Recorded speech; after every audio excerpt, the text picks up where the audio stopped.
En las crónicas de la vida sobre la Tierra, los dinosaurios reinan como los depredadores más importantes de la historia. Durante 150 millones de años, rigieron el planeta a su antojo hasta su extinción hace 65 millones de años. Hay quienes creen que fue un asteroide o un cometa lo que causó su desaparición, y que una vez extinguidos, se abrió la veda para lograr el puesto de superdepredador. Los mamíferos adelantaron posiciones en gran parte del planeta, pero en Sudamérica las cosas no siguieron las mismas reglas. El Istmo de Panamá aún no se había creado y el agua rodeaba el continente sudamericano. Fue el aislamiento lo que hizo que aquí la evolución siguiera un curso distinto. Constituía una isla enorme cubierta de sabanas rodeadas de bosques. En este lugar, los mamíferos eran en su mayoría herbívoros que iban desde grandes perezosos hasta extrañas criaturas armadas como los gliptodontes. Dados los participantes, el título a superdepredador se lo llevó una familia de aves monstruosas un tanto peculiares. En la actualidad las conocen como aves del terror y vivieron unos 158 millones de años. Como veis, la cabeza es enorme, como en todas estas aves terroríficas, por lo que podían golpear con muchísima fuerza a una presa potencial, que moriría prácticamente al instante. ¿Cómo habrían logrado conseguir esa fuerza unas aves? Se han encontrado restos fósiles de estos pájaros enigmáticos que ahora se encuentran en laboratorios científicos, pero los orígenes de las aves del terror siguen siendo un misterio. El registro de fósiles da algunas pistas, pero la investigación iniciada hace más de 120 años sigue en marcha. En 1887, el paleontólogo Florentino Ameghino escribió sobre un fósil que habían encontrado en la Patagonia argentina. Era un hueso de mandíbula que no presentaba dientes y que pertenecía a un cráneo de unos 60 centímetros. Dadas las dimensiones y según Ameghino, debía de tratarse de un mamífero. Tras varias investigaciones y sus posteriores descubrimientos, se dio cuenta de que se había equivocado. A los científicos les llevó otros 4 años identificar a aquellos grandes depredadores como aves. Las pistas clave las encontraron en el centro de los propios huesos fósiles. Luis Chiappe es uno de los expertos en estos pájaros más importante del mundo. Se dedica a estudiarlos en el Museo de Historia Natural de Los Ángeles.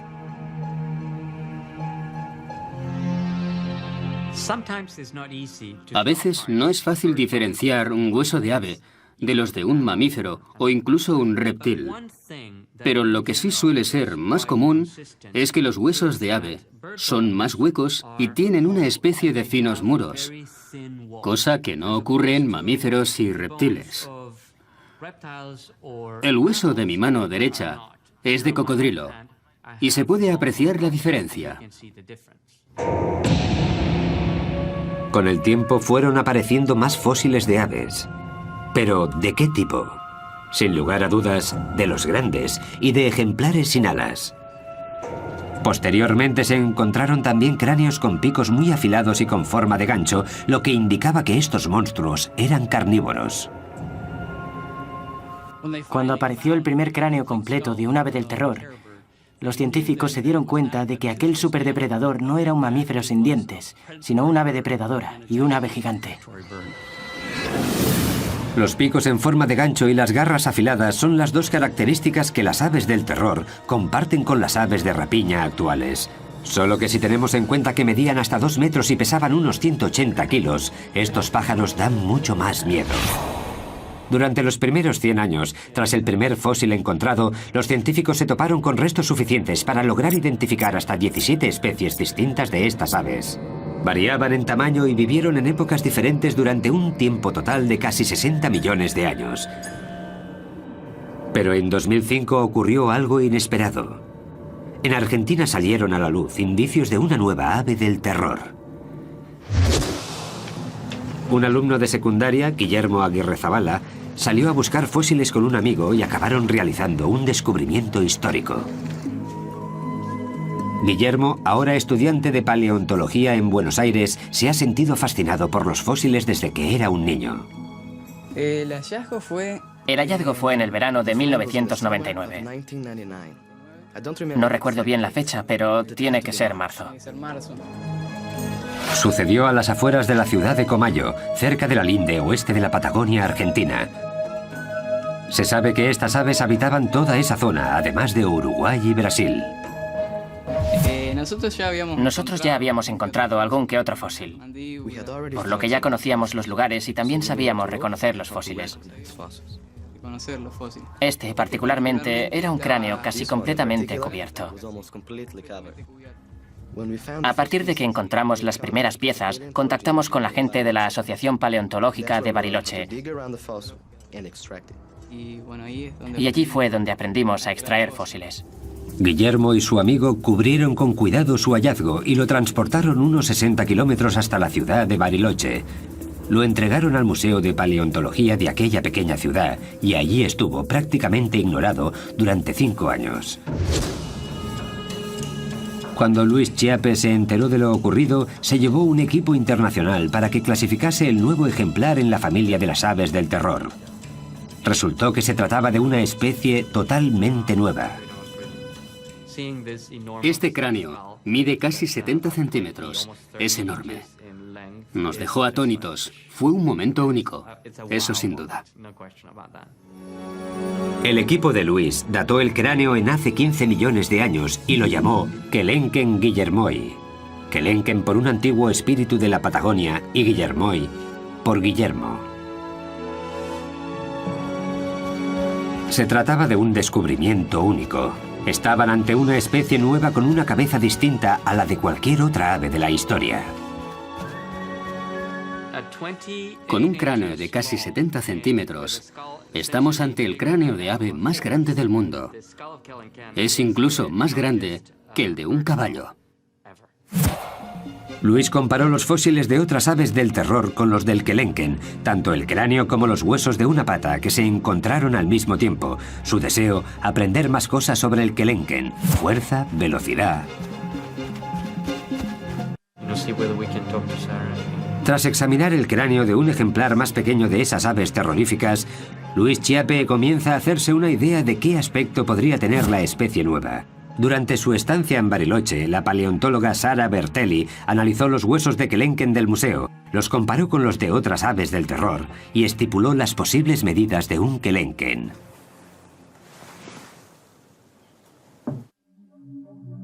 Aunque el cráneo era lo más espectacular del hallazgo, el hueso entero de una de las patas facilitó también datos muy importantes. Este es el hueso de la pata de Kelenken, que en humanos correspondería a los huesos fusionados desde el tobillo hasta los dedos del pie. El hueso muestra una figura inesperadamente esbelta para un ave de esas dimensiones. Algunas de las otras familias de aves del terror eran mucho más gruesas y se cree que tendían emboscadas a sus presas. El Kelenken era diferente. Por eso, en las aves de terror que son más grandes y robustas, este hueso es corto y ancho. En las aves más rápidas, este hueso es largo. Y esta es la condición de Kelenken, por lo cual nosotros pensamos que era un corredor. El Kelenken está entre las aves del terror más altas y rápidas. Pesaba alrededor de 180 kilos y medía unos 2 metros de alto. Sus patas eran muy esbeltas y musculadas, por lo que debían de alcanzar velocidades altas. Desde la punta del pico hasta la cola medían unos 3 metros, pero vistos de frente sorprendían con sus escasos 45 centímetros de ancho. Seguramente para que las presas potenciales no los descubrieran fácilmente.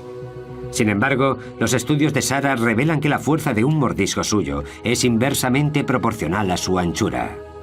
Los huesos del cráneo de un Kelenken albergan numerosos músculos unidos a las sienes, lo que da una pista del gran poder de sus mandíbulas. Estos músculos controlan la fuerza de un buen mordisco en muchos animales y representan una de las características que incluso los humanos compartimos con las aves del terror. Si colocamos nuestra mano en esta zona y abrimos la mandíbula, podemos sentir la contracción de los músculos temporales.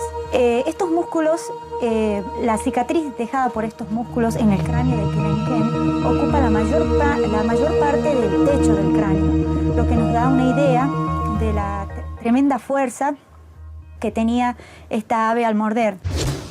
Otro grupo de cicatrices revela la fuerza de los músculos del cuello, fuerza que facilitaba a estas aves del terror la tarea de emprenderla a golpes con sus presas, a la vez que las asustaban con su enorme pico y sus fuertes garras. Valiéndose de su cabeza, como si de un hacha se tratara, las aves del terror clavan su pico en su presa y son capaces de atravesar carne e incluso algunos huesos. La cabeza de estas aves era una auténtica máquina de matar, un arma muy poderosa que bien les valió el puesto de superdepredador de toda Sudamérica.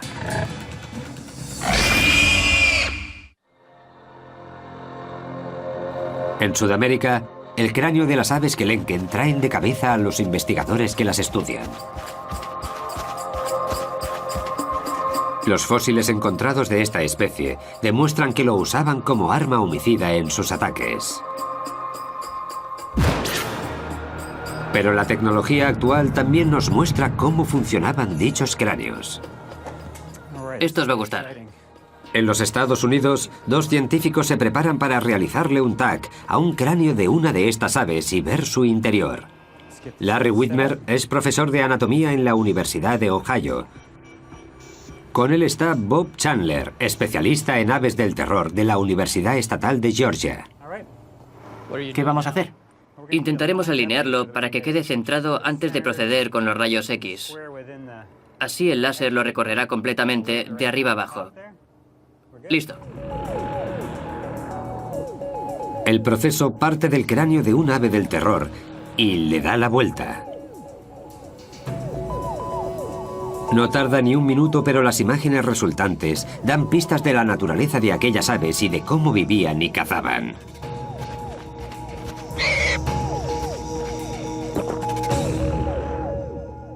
Solo con mirar el cráneo sabemos que se trata de uno muy grande y fuerte. También se aprecia este pilar delante de la cuenca de los ojos, un pilar largo y fuerte. En la zona correspondiente a las mejillas hay una especie de barra bastante gruesa que nos sugiere que el cráneo en sí estaba diseñado para dar y soportar fuertes golpes.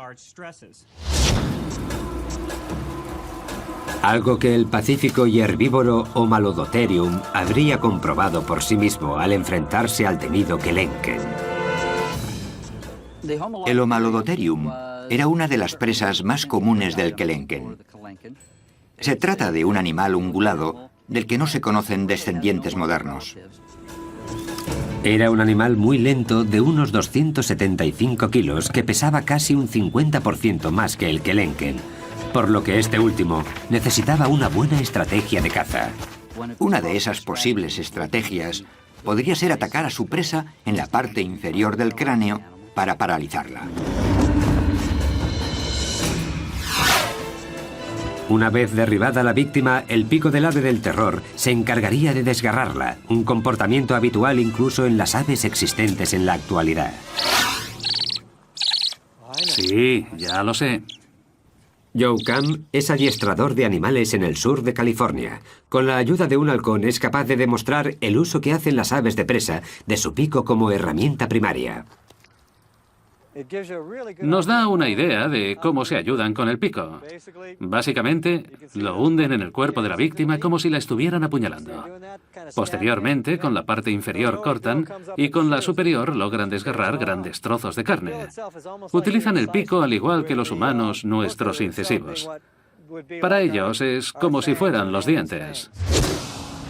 El TAC nos muestra que tiene forma de escudo. El TAC no se limita solamente al pico y profundiza también en el resto de la cabeza. Los resultados son sorprendentes. Una de las cosas que nos muestra el TAC nos ha dejado boquiabiertos. Hemos visto que en la parte interior del pico hay una gran cavidad hueca. No nos lo esperábamos. Está completamente hueco y no entendemos a qué se debe esta estructura totalmente vacía. En mi opinión, creo que esa cavidad hueca podría funcionar como caja de resonancia. Puede que le sirviera para emitir una especie de sonidos como traqueteos, que al mover sus mandíbulas, el sonido resonara en esa cavidad. Al parecer, ese traqueteo les resultaba familiar a los residentes de las sabanas prehistóricas, pero ¿cuál era su función? ¿Era un ritual de apareamiento? ¿Una señal de alarma? El TAC no puede dar respuesta a esas preguntas, pero sí confirma que aquellas aves oían a la perfección estos peculiares sonidos. Voy a ampliar esta parte del oído a ver si descubrimos qué se cuece ahí dentro. No hay restos de tejidos de estas aves, pero los espacios huecos que dejaron sus órganos, como el cerebro o el oído interno, nos muestran cuál podría haber sido su apariencia con bastante detalle. A esta parte interna del oído se la conoce como cóclea. Como vemos, es muy larga y recta. Su longitud nos indica que estos animales tenían una capacidad auditiva muy desarrollada. Según el TAC, es precisamente esta parte del oído interno la que controlaba la increíble agilidad de estas aves del terror. En este tipo de aves percibimos una serie de canales estrechos, largos y muy delicados. Por eso sabemos que su sentido del equilibrio tenía que estar muy desarrollado, lo que les permitía realizar cambios de dirección bruscos, algo imprescindible en un buen depredador. Gracias a este sistema podemos hacernos una idea del equipamiento neuronal que les permitía estos movimientos. Un animal pequeño intentando esconderse de su perseguidor no lograría salir airoso, pues estas aves lo verían y se lo comerían de un solo bocado. Un gran ejemplo de recompensa instantánea. Si este comportamiento era algo habitual en estas aves, puede que también escupieran las indigestas bolas de pelo e incluso algunos huesos de sus manjares, como hacen hoy en día muchas otras aves. Si las imágenes por ordenador que muestran los canales auditivos de estos animales nos indican que las aves del terror eran avezados cazadores, ¿qué descubriremos al estudiar las imágenes de su cerebro? Pues que además de ser más grande que el de otros animales, el de estos singulares pájaros estaba estrechamente conectado al sentido de la vista. Unos lóbulos más grandes y un cerebro de mayores dimensiones son una combinación idónea para recibir y procesar lo que el animal ve, una habilidad fundamental a la hora de acechar y atacar a una posible presa. Sin embargo, sorprende que no haya indicios de la presencia de un órgano olfativo, lo que sugiere que era más un depredador activo que un ave de rapiña. Algunos carnívoros, como los osos, son también animales carroñeros y dependen de su olfato para encontrar la carne muerta. El TAC indica que las aves del terror no pertenecían a ese grupo. Estos animales no tenían el sentido del olfato nada desarrollado. Estamos ante el cerebro de un depredador. ¿Qué se les pasaría por la cabeza a estas aves del terror cuando encontraban una posible presa como el gliptodonte? El gliptodonte es uno de los animales más característicos de entre todos los mamíferos de Sudamérica, por su armadura ósea y resistente. Es un animal que vivió en la era de los Kelenken y que pesaba unos 90 kilos. La armadura le cubría todo el lomo, desde la cola hasta lo alto de la cabeza. Hablamos de un animal al que no debía ser muy fácil matar, porque poseía un caparazón de 1,5 centímetros de espesor. Ahí es donde entra en acción el poder cerebral de las aves del terror. Llevamos mucho tiempo gastando bromas sobre el escaso tamaño del cerebro de los pájaros, pero este es relativamente grande. Estos centros de aquí pertenecen al córtex cerebral. Como se puede ver aquí, en estos ejemplares está muy extendido, lo que indica que estos animales tenían mucha capacidad para enfrentarse a condiciones inesperadas. Tenían una cierta capacidad de razonamiento a la hora de resolver problemas. Y el armado gliptodonte era sin duda un problema. Me imagino al Kelenken acechando al gliptodonte, pensando en cómo atacar, barajando sus opciones de éxito. Al final, tras estudiar los movimientos de su presa, un ave del terror se habría dado cuenta de que si metía una de sus patas por debajo del caparazón del gliptodonte, podría darle la vuelta y dejar a su víctima con el vientre expuesto.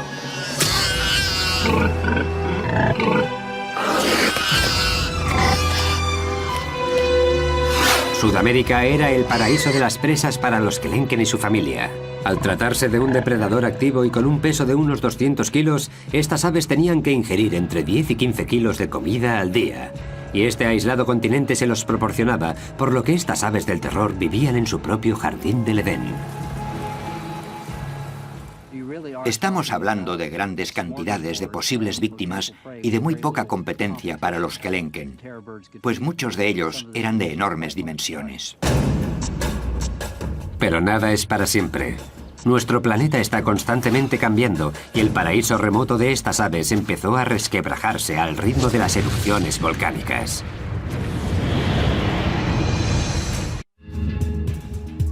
Hasta 1961 los científicos creían que las aves del terror habían vivido únicamente en Sudamérica, pero el hallazgo de un hueso de una de sus patas y de una de sus garras abrió nuevas posibilidades. No se lo creían.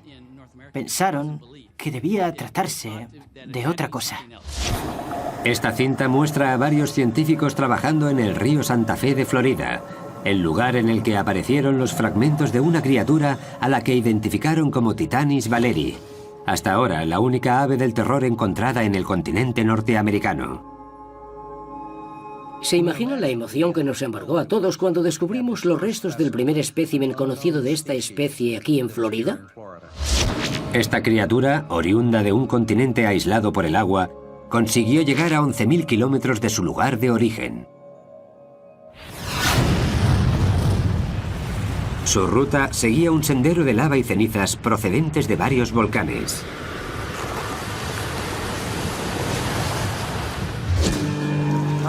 Este es un hermoso fragmento de ceniza procedente de un volcán.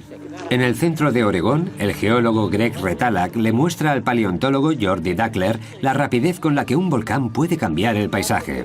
Es un tipo de roca volcánica muy poco habitual. Retalak afirma que el depósito de Oregón se creó debido a una erupción antigua en la zona del Cinturón de Fuego del Pacífico, una zona con más de 400 volcanes que abarcan el Océano Pacífico desde Nueva Zelanda a Chile. Ese anillo toca también a Panamá, por donde Norteamérica y Sudamérica habían estado separadas por agua. Ambos continentes se unieron debido a una gran actividad volcánica que tuvo lugar en el Istmo de Centroamérica cuando aquellas magníficas aves del terror se encontraban en plena peregrinación. La conexión entre ambos continentes se formó a partir de la lava volcánica que salía del fondo del mar, así como de las placas tectónicas que se levantaban hacia la superficie. Pero la historia no se acaba ahí.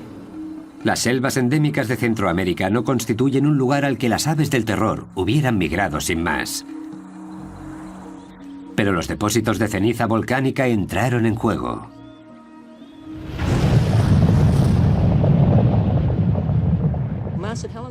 Cuando el monte Santa Elena entró en erupción, originó una capa de 1 metro de ceniza más o menos. Pero este en concreto creó una capa de 33 metros y a 600 grados centígrados su erupción fue mucho más grande que la de Santa Elena. El volcán que creó este depósito explotó a unos 325 kilómetros de aquí. La capa más gruesa de rocas que dejó a su paso ocupa un área de unos 300.000 kilómetros cuadrados. Las desafortunadas criaturas que se encontraban aquí acabaron chamuscadas.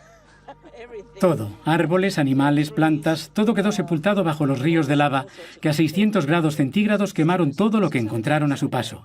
Las temperaturas eran superiores a las de un crematorio. No pudieron escapar.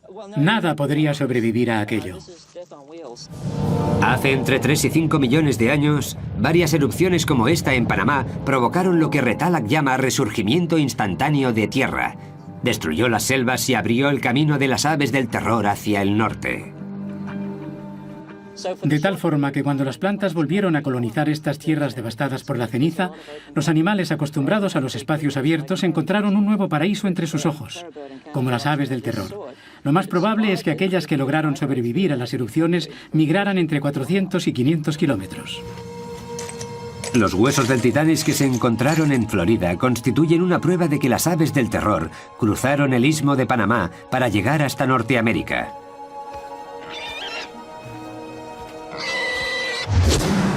Cuando los volcanes cubrieron el hueco que había entre ambos continentes, Panamá hizo de puente de unión.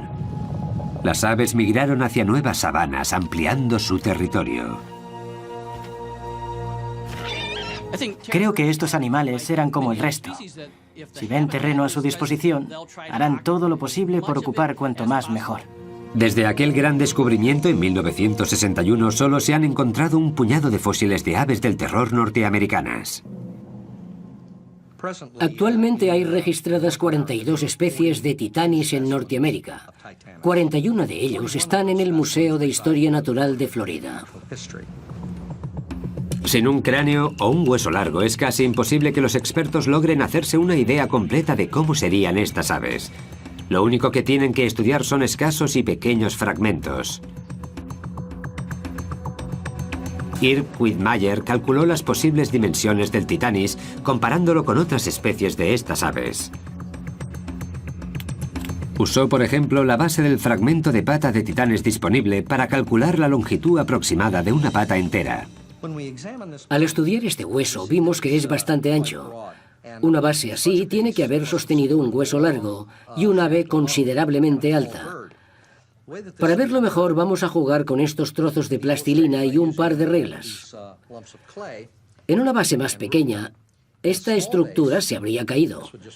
Por eso necesitaba una base más grande para sostenerse en pie.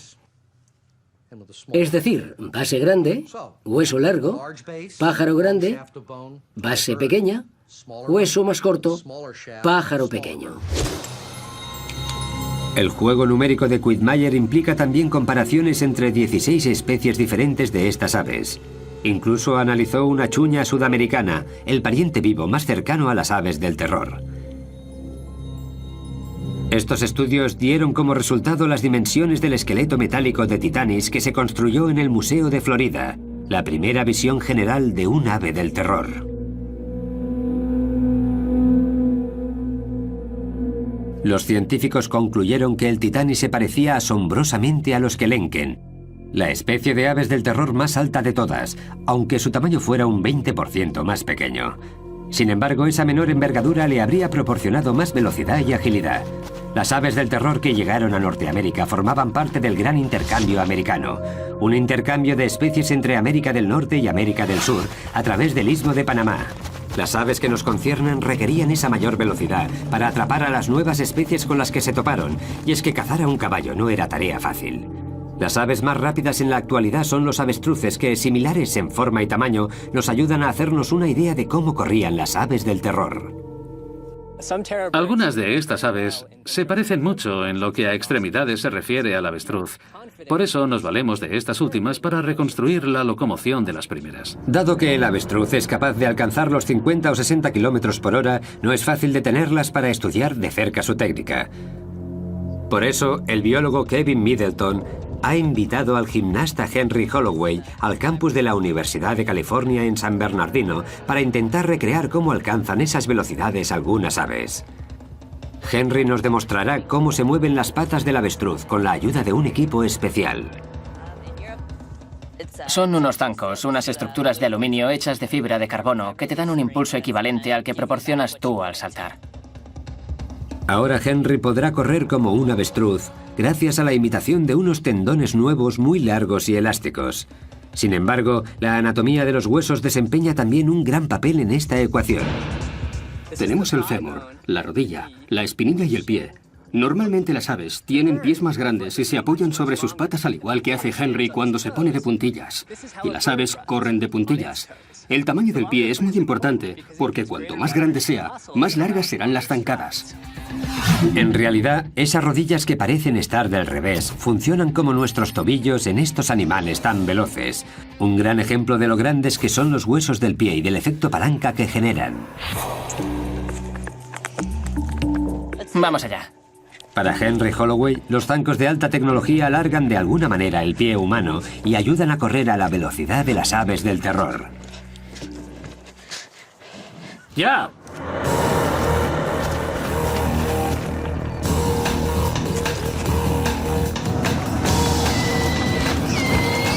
Da zancadas de 2 metros y alcanza los 37 kilómetros por hora.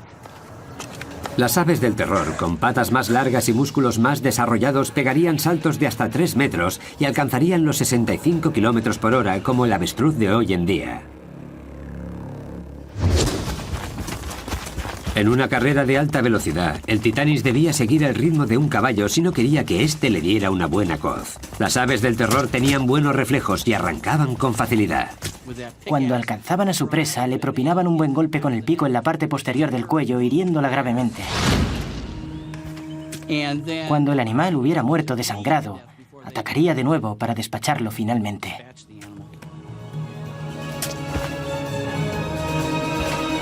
Sin embargo, la vida en el nuevo continente no sería fácil para el Titanis. Supondría su primer contacto con los depredadores del norte, oponentes sin miedo que, aún así, jamás se habían tenido que enfrentar a las aves del terror.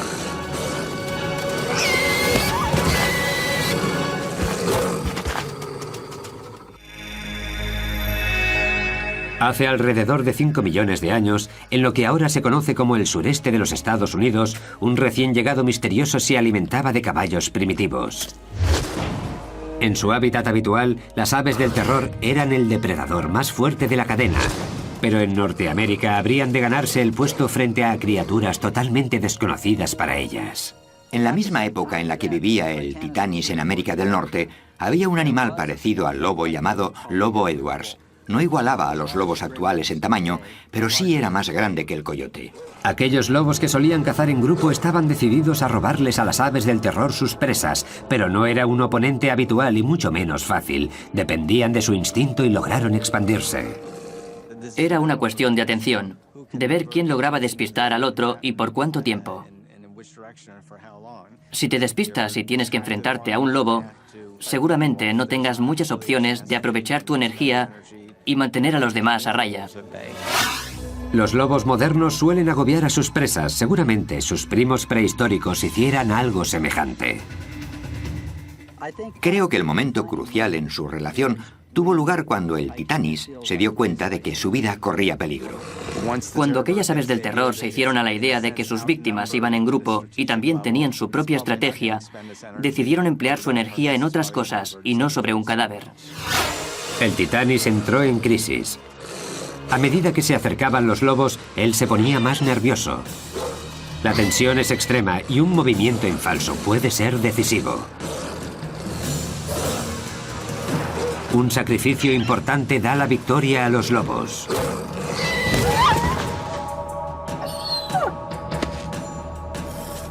Con la lección bien aprendida, las aves del terror ceden. Su inteligencia las ayudará a cambiar de estrategia de caza. Estoy seguro de que la primera vez que una de aquellas aves terroríficas se encontró con una manada de lobos, se dio cuenta de que no merecía la pena enfrentarse porque acabaría perdiendo la batalla. Cambiaron de estrategia, empezaron a evitar los encontronazos. Si mataban una presa, vendrían los lobos inmediatamente y las aves no querían convertirse en parte del menú. Los depredadores constituían también un peligro para los huevos de estas aves. Los científicos creen que debían de ser similares a los huevos de avestruz, también manjar de los depredadores actuales. Hoy en día, muchos depredadores logran mantener alejados a los avestruces de sus huevos. Sin embargo, los depredadores prehistóricos habían de esperar a que las aves del terror se despistaran de sus nidos. Si estos huevos se parecían a los de avestruz, ¿eran muy resistentes? Para comprobarlo, colocamos una tabla de madera sobre un único huevo de avestruz y vamos añadiendo pesas de hierro, 10 kilos cada una. La tabla concentra todo el peso en un punto, pero, aún así, el cascarón soporta la presión hasta un total de 80 kilos. Después se rompe. Sin embargo, es una fuerza ilusoria. Si ese mismo huevo se cayera desde una altura de 60 centímetros, rompería al instante, y lo mismo si chocaran dos huevos. A un lobo Edwards no le costaría mucho cascar un huevo de un ave del terror para poder degustar el manjar de su interior. Pero tampoco era el único depredador norteamericano al que debía enfrentarse el Titanis. Entre los más peligrosos contamos al Smilodon gracilis, un antepasado de los felinos de dientes de sable. Estos últimos harían su aparición en el planeta en la era siguiente. Un enfrentamiento entre un guepardo y un avestruz reflejaría cómo los felinos prehistóricos evitaban enfrentarse a un ave del terror adulta. Sin embargo, con los polluelos la historia era otra. Si pensamos en una hembra de paseo con sus polluelos, no nos costará imaginarnos a una de las diminutas crías rezagada del grupo. Es justo ese el momento que aprovechan los felinos para saltar sobre ella, agarrarla y comérsela. No tan rápido. La madre entra en acción. Si el felino no logra escapar, se preparará para atacar a su oponente. Con las garras intentará alcanzarlo en el pecho. Sin embargo, el ave va mejor armado. Su enorme cabeza será su mejor aliado y el felino resultará herido de muerte a cabezazos. Aunque es demasiado tarde para salvar al polluelo, que falleció desnucado.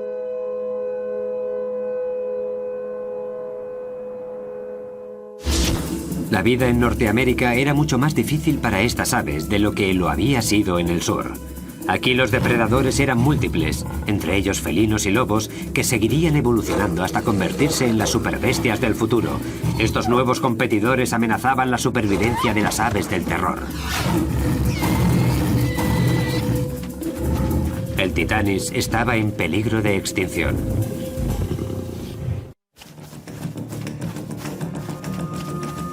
El reinado de las aves del terror duró cerca de 60 millones de años. En Sudamérica eran el primer depredador de la cadena. En el norte, inmigrantes intrépidos. Su extinción forma parte de un puzzle que los científicos aún no han conseguido completar.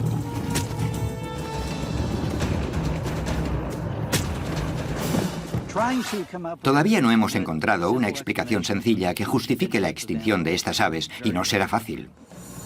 Uno de los grandes factores podría ser el gran intercambio americano, la mezcla de especies que emigraron de norte a sur y viceversa, y que dificultó la vida de las aves del terror. La falta de competencia por parte de otros depredadores los mantuvo vivos. Las especies más evolucionadas del norte, como caninos o felinos, activó la restricción de comida. Hace 2 millones de años las aves del terror del norte y del sur del continente americano se veían demasiado presionadas para encontrar alimento porque tenían que compartir su territorio con los dientes de sable. La presión que ejercían estos depredadores y oponentes fueron 2 factores de la extinción de las aves del terror, pero no los únicos. No creo que estas aves fueran derrotadas por los mamíferos, sino que se trató más bien de un cambio climático. Hace 2 millones de años el planeta sufrió una serie de eras glaciales. En el norte, el océano se convirtió en hielo. El nivel del mar descendió y con él las zonas húmedas, como en Florida, donde vivían los titanis. El paisaje se secó. La vegetación también sufrió un cambio importante por culpa de la falta de agua, y las consecuencias afectaron a la alimentación de toda la cadena. El número y la variedad de animales de los que se alimentaba el Titanis se vio alterado. Es como el efecto dominó. Es como si el cambio climático originó la extinción del Titanis. En Sudamérica, los Andes continuaron el ascenso que habían comenzado hacía millones de años. Cada vez más bloqueaban las lluvias y las sabanas se fueron convirtiendo en secas estepas. Las aves estaban cada vez más afligidas. Medio ambiente, peligro, competencia. Todos ellos son posibles sospechosos en el misterio de las aves del terror sobre por qué su largo reinado acabó en completa extinción. ¿Fue solo uno? ¿Una combinación de los 3? Demasiado pronto para saberlo. Pero es precisamente ese el reto al que nos enfrentamos ahora los científicos. Ampliar los datos que tenemos de estos animales y entenderlos un poco mejor. Seguro que al final logramos averiguar por qué ya no están entre nosotros. El epílogo de la historia de las aves del terror se está escribiendo aún ahora en las excavaciones de Florida. Se sabe que muchas de las grandes aves vagaron por la Tierra hace millones de años, pero se cree que el Titanis, la última de esas aves, podría haber vivido hasta hace 10.000 años. Lo que significa que podrían haber llegado a tener contacto con los humanos. Aún no hemos encontrado ni un fragmento de Titanis. Quizá este no fuera el mejor sitio para buscar. Es la época correcta y la era adecuada, pero puede que no el entorno preciso. Los científicos Richard Halber y Bruce McFadden dirigen una excavación arqueológica en la que los sedimentos de calizas contenían fósiles del gran intercambio americano. Quieren resolver el enigma del Titanis. Puede que los humanos de su época los cazaran hasta provocar su extinción. Si el Titanis vivió hasta hace 10.000 años, una de las explicaciones posibles para la extinción de una de las aves con más éxito de la historia sería la acción humana, que por aquel entonces también se extendía por toda Norteamérica. El problema era el siguiente. En tierras secas, los fósiles aparecen en las capas sedimentarias. La posición de las capas suele corresponder a la fecha de los fósiles.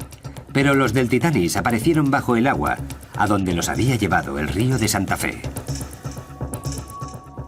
¿De dónde salen estos fósiles?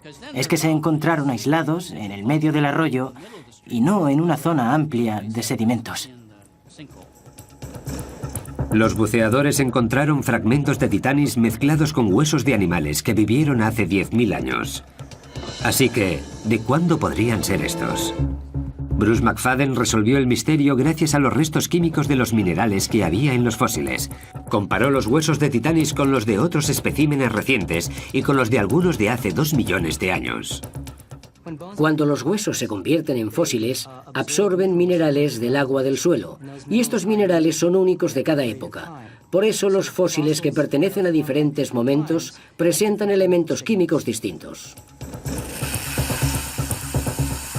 Bruce recogió muestras de varios huesos fosilizados de Titanis y las preparó para su posterior análisis con un espectrómetro. Los resultados dieron el perfil de los elementos químicos de dichos huesos, prueba concluyente de que vivieron mucho antes de que el hombre llegara a Norteamérica.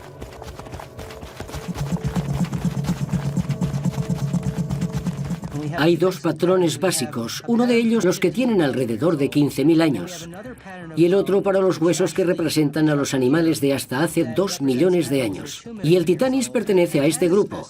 Su concentración de elementos es característica de los fósiles de hace 2 millones de años.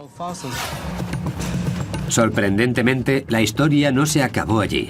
Las aves del terror aún tienen mucho que contarnos sobre su vida en el norte. Bruce McFadden también encontró fósiles de Titanis en Texas que databan no de hace 2, sino 5 millones de años.